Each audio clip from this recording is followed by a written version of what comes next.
Quand je me suis lancée en tant que styliste, j'étais convaincue qu'au bout de quelques semaines, pouf, j'allais avoir une tonne d'abonnés et que maximum 3 ans plus tard, j'allais devenir millionnaire. Et j'ai vu beaucoup de stylistes qui ont commencé au même moment que moi, abandonner année après année. Pourquoi? Parce que les choses n'avançaient pas assez vite à leur goût. J'ai alors vite compris que l'impatience peut faire freiner ce qu'on veut faire tant avancer. Cette vidéo, ça va être une vidéo pour vous aider à passer à travers votre première année parce qu'elle est souvent la plus difficile et je vais vous dire les 10 choses que j'aurais aimé savoir avant de me lancer en tant que styliste. Premièrement, la patience. C'est très important que tu sois patiente, surtout au niveau des réseaux sociaux. Ça ne va pas se faire du jour au lendemain. Donc, évite de te comparer à des influenceurs qui sont dans l'industrie depuis plusieurs années et qui ont plus de 100 000 abonnés. En moyenne, ça prend au moins 3 ans pour atteindre ce chiffre-là. Et si on prend l'exemple de YouTube, à chaque minute, il y a 300 heures de vidéos qui sont téléchargées. En d'autres termes, ta vidéo, lorsque tu la publieras, il y aura beaucoup d'autres vidéos qui seront publiées au même moment. Mais si tu es patiente, tu pourras attirer vers toi les abonnés qu'il te faut. En tout, il y a 2,3 milliards de personnes qui se connectent à tous les jours. Donc, ton objectif ne devrait pas être d'atteindre tout le monde en même temps, mais d'atteindre les personnes qui deviendront tes clients potentiels. En d'autres mots, vise la qualité des abonnés plutôt que la quantité. Deuxièmement, il y a les temps morts. Oui, c'est une dure réalité, mais c'est la vérité. Si tu travailles en tant que styliste dans un pays où il fait très froid, ça peut influencer tes ventes. Donc, un des temps morts, c'est durant l'hiver. Pourquoi? Parce que tout le monde porte des bottes d'hiver et des manteaux. Qui a envie de magasiner une robe que personne ne va voir de toute façon? Le deuxième temps mort, c'est durant le retour à l'école, donc en septembre, parce qu'il y a beaucoup de frais de scolarité. Donc, souvent, les clients potentiels ont peu de budget durant cette période-là. Les meilleurs moments pour être une styliste personnelle, c'est durant l'été, plus précisément durant le mois de juin et juillet, parce qu'il fait beau, on enlève notre manteau, on veut se sentir belle, on veut se sentir beau. Et en plus, il y a beaucoup d'activités, de festivités et des événements tels que des mariages. La même chose s'applique pour le temps des fêtes. Il y a des fêtes de bureau, des fêtes de famille. Et en plus, si vous avez une bonne stratégie marketing, vous pouvez profiter de cette période-là pour vendre vos services sous des formes de certificats cadeaux. Troisièmement, ton entourage. On dit souvent que c'est dans les moments difficiles qu'on voit qui sont nos vrais amis. Moi, j'aime dire c'est quand vous vous lancez en tant que styliste que vous voyez qui sont les vraies personnes qui vous entourent. J'ai réalisé qu'il y avait 3 grandes catégories de personnes dans notre entourage. Et la toute première, ce sont les cheerleaders. Les cheerleaders, ce sont les personnes qui vont être là pour t'encourager quand tout va bien, quand tout va mal. Et même lorsque tu fais des erreurs, elles vont te dire que tu es la meilleure. C'est un peu comme les mamans qui amènent leurs enfants à American Idol, mais en réalité, leurs enfants ne savent même pas chanter. Donc, c'est bien de les avoir dans notre entourage. La seule difficulté, c'est qu'on ne peut pas prendre à la lettre tout ce que ces personnes-là nous disent. La deuxième catégorie, ce sont les haters. J'aime les appeler les haineux. Donc, c'est les gens qui ne croient pas en ton potentiel ou qui ne veulent pas ton réussite. Il y a des haineux qui sont publics, donc ils vont te le dire verbalement, mais il y a aussi les haineux cachés, tes amis ou les membres de ta famille qui secrètement espèrent que ça ne fonctionnera pas pour toi. Et la troisième catégorie, c'est ce que j'aime appeler les vrais. Ça, c'est les personnes qui sont là avec toi quand tout va bien, mais qui sont là aussi pour te supporter quand tout va mal. Ce sont des personnes qui seront même prêtes à s'investir comme si c'était leur projet. Ils vont investir du temps, investir de l'argent s'il le faut.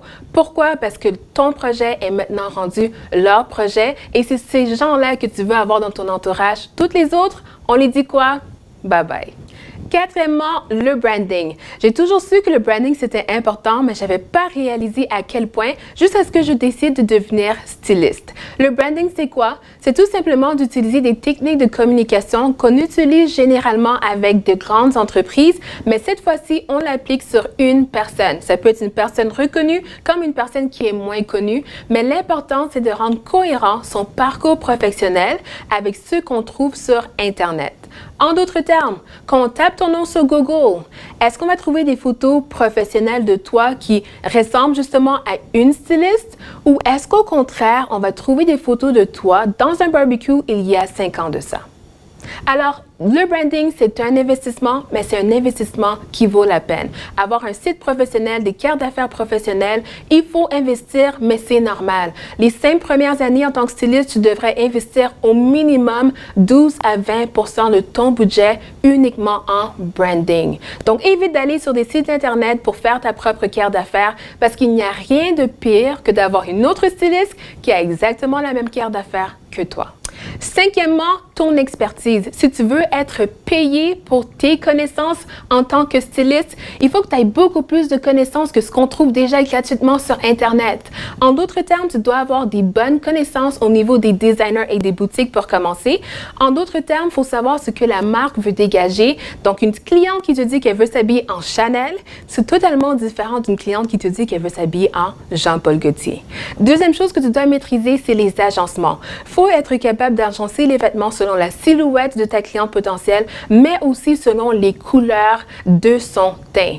Donc, c'est important de savoir agencer les motifs, agencer les couleurs et bien sûr, il faut être capable de lui proposer autre chose que ce qu'elle sait déjà faire. Et pour terminer, il y a les fibres et textiles. Un point très important, savoir sa provenance, mais aussi comment l'entretenir et c'est ce qui va te permettre de te distinguer de toutes les autres stylistes si en ayant ces connaissances en fibres et textiles.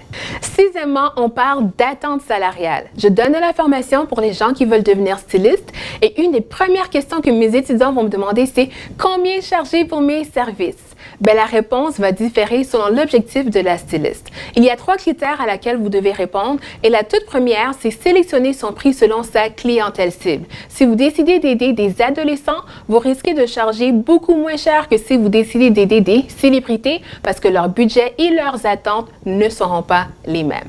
Deuxième critère de sélection, c'est selon votre expérience. Donc, selon l'expérience que tu as, tu peux déterminer un prix qui va être cohérent à ce qui est déjà offert sur le marché. Donc, ce que je recommande de faire, c'est une veille concurrentielle pour voir les stylistes dans ta région combien qu'ils chargent. Et si tu viens de débuter, tu peux descendre un peu tes prix, mais ce que tu ne veux pas faire, c'est te demander un prix tellement bas qu'on se dise « ne fais pas affaire avec elle ». C'est une débutante. Et le troisième critère, c'est selon ton objectif pour l'année. Si pour la première année, tu veux faire 24 000, tu peux te dire qu'à chaque mois, tu vas te faire 2 000 pour tes contrats. Et si, par exemple, tu le fais à temps partiel et que ta capacité maximum, c'est 10 clients par mois, bien évidemment, pour chaque contrat, ton objectif serait de charger 200 $. On continue avec la prospection. Prospecter, c'est tout simplement d'aller à la recherche de nouveaux clients et le mot prospection tire son origine du latin prospector qui veut dire rechercher au loin quelque chose. Tout comme on peut rechercher un logement ou rechercher de l'or. Ça m'amène à une question. Si ton seul moyen de vivre et de manger à tous les jours, c'était en trouvant de l'or, est-ce que tu aurais cherché de l'or une fois par mois, une fois par semaine? Ou tu l'aurais fait quotidiennement? Bien évidemment, tu l'aurais fait à tous les jours. Mais c'est la même chose pour ta carrière en tant que styliste. Tu devrais à tous les jours rechercher de nouveaux clients. Et on me demande des fois, mais où les trouver? Regarde alentour de toi. Ta voisine peut être une cliente potentielle et si elle ne l'est pas, elle connaît peut-être quelqu'un qui est ton client potentiel. Donc, l'objectif, c'est de donner un nombre de clients potentiels que tu dois trouver à tous les jours. 8e point, on continue avec la vente. En grandissant, je détestais la vente et j'essayais de l'éviter le plus possible jusqu'à ce que je devienne styliste. Tout d'un coup, c'est devenu facile. Pourquoi? Parce que je savais que ce que j'avais à offrir avait tellement une grande valeur qu'elle valait plus que l'argent que je demandais en retour. La seule difficulté que j'avais, c'était au niveau des objections. Une objection, c'est quoi? C'est une opposition à une proposition que vous faites. Tout comme dans la cour, on va des fois voir un avocat dire « objection », mais il y a des clientes qui risquent de vous donner des objections. Celui qui revenait le plus souvent, c'est « Beverly, je veux tes services, mais je veux perdre du poids avant de commencer ». Et bien sûr, il faut avoir une réponse déjà de préparer. Et ma réponse était une question. Je demandais « dans combien de temps tu veux atteindre ton objectif ?» Et elle me disait « dans 3 mois ». Donc, je répliquais « veux-tu vraiment attendre 3 mois pour te sentir bien dans ta peau? Viens magasiner avec moi, je vais te montrer comment tu peux magasiner pour te sentir bien avec la silhouette que tu as actuellement et aussi comment magasiner des items que tu pourras même porter lorsque tu perdras du poids. 9e point, on parle de sacrifice. Si tu veux réussir en tant que styliste, tu vas devoir faire de très grands sacrifices. Et un des commentaires que mes étudiants me donnent le plus souvent, c'est « Beverly, je veux réussir, mais j'ai pas le temps. » Et je demande souvent, est-ce que tu as moins d'heures dans une journée que Beyoncé? Que le président? Bien sûr que non. La différence, c'est comment ils utilisent ces 24 heures. Donc, pour réussir, il faut éliminer toute forme de distraction pour pouvoir te concentrer le plus possible sur ton art d'être styliste. Voici 3 sacrifices que j'ai faits et que je pense pourraient t'aider aussi.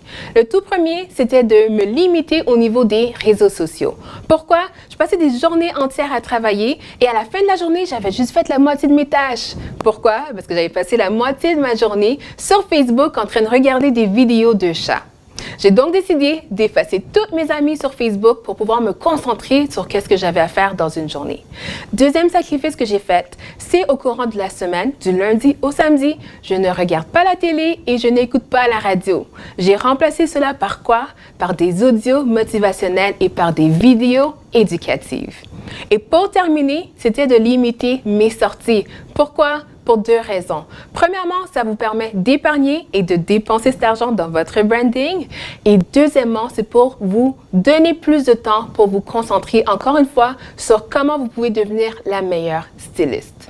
Le dernier point, c'est le point le plus important, c'est ton pourquoi. La raison pour laquelle tu vas te réveiller à chaque matin pour mettre autant d'efforts pour réussir en tant que styliste. Quand tu vas te lancer, il va y avoir beaucoup de hauts, mais il va y avoir beaucoup de bas. Le plus important, c'est que tu te relèves à chaque fois sans jamais abandonner. Tu sais, quand je me suis lancée en tant que styliste, mon objectif, c'était d'être une source d'inspiration pour mes futurs enfants. Je voulais qu'ils puissent regarder leur maman et dire, moi aussi, je peux devenir quelque chose de grand. Je peux devenir président, je peux devenir acteur. Parce que maman, tout le monde lui disait qu'elle pouvait pas, mais elle a réussi. Et sans le savoir, je suis devenue une source d'inspiration pour ma famille, mon entourage et maintenant pour des aspirants stylistes comme toi qui veulent réussir dans l'industrie de la mode. Et ça, c'est ma raison d'être, mon pourquoi. Et c'est pour cette raison, je ne vais jamais abandonner. Et toi, quel est ton pourquoi? C'était Beverly Bellevue pour t'aider à réussir dans l'industrie de la mode. Si tu as aimé la vidéo, aime-la, partage-la et laisse dans les commentaires le sujet que tu aimerais que j'aborde dans ma prochaine vidéo. À bientôt!